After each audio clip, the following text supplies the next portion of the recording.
was once friends with a narcissist, and you might be too. This is how I recognized him and sorted it out.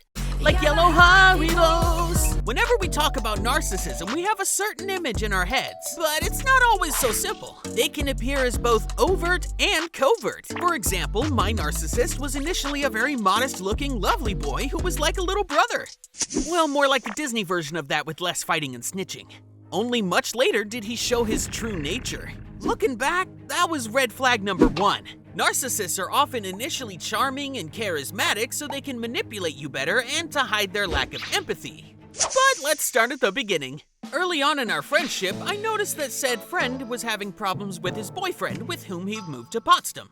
Nothing to it, but they quickly became known as the two arguing queens. Although he always tried to cover it up. But not always. He even humiliated him in front of us. I love intellectual films, not like him. Sometimes he whenever he Red flag number 2. Narcissists present themselves as overly clever or extraordinary while devaluing or criticizing others.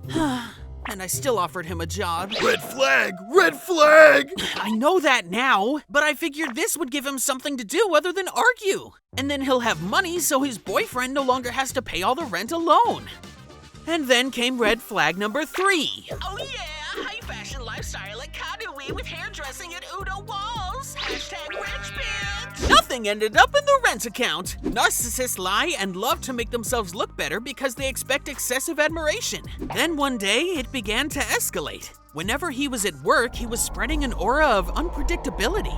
I came into the office and he didn't say hello and just ignored me?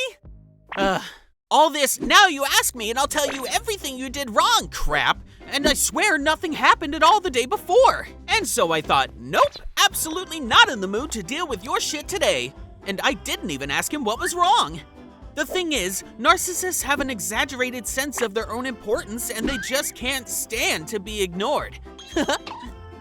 So the next day, his provocation took a more offensive approach. Mick's getting a budget phone for himself?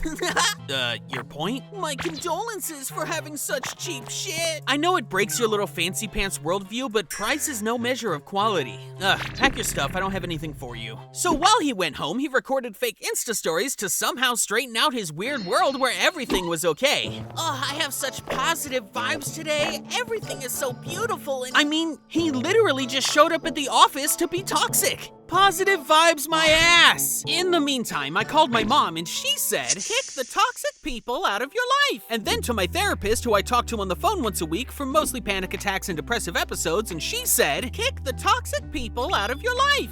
But she also advised me, be careful with that. Narcissists have no problem leaving, but hate being the ones that are left. It doesn't fit in with their self-image of being so great and grandiose. But what can I say? Everything turned out fine. He stuck to my shoe like shit for a couple of weeks, raging and ranting, but he's out of my life now. Oh, and he tells YouTube colleagues and customers that I'm a psychopath and therefore in therapy, which is how he takes the narcissism accusation, worsens it, and uses it against me, because he thinks he can get away with it again without having to deal with his problems. Because he's never the problem.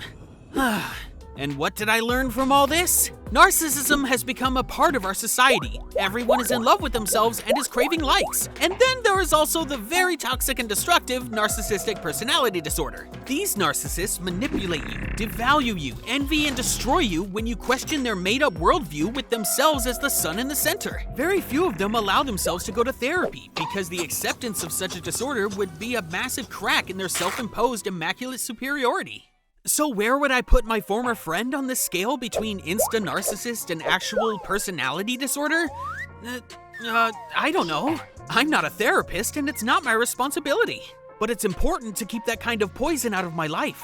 What I see is that he keeps changing his circle of friends and leaving scorched earth behind him. Basically, I'm making this video because I wish I knew something like this existed beforehand, how to recognize it, and that it's best for me to leave. Because as soon as you try to help, narcissists recognize your empathy as a weakness that they can then exploit and use it against you. Maybe they can't help it, but in the end, you'll end up being destroyed with broken self-confidence in therapy and need to be patched up while the narcissist has already moved on. Then you're the scorched earth. All you can do is sort it out like yellow Haribos.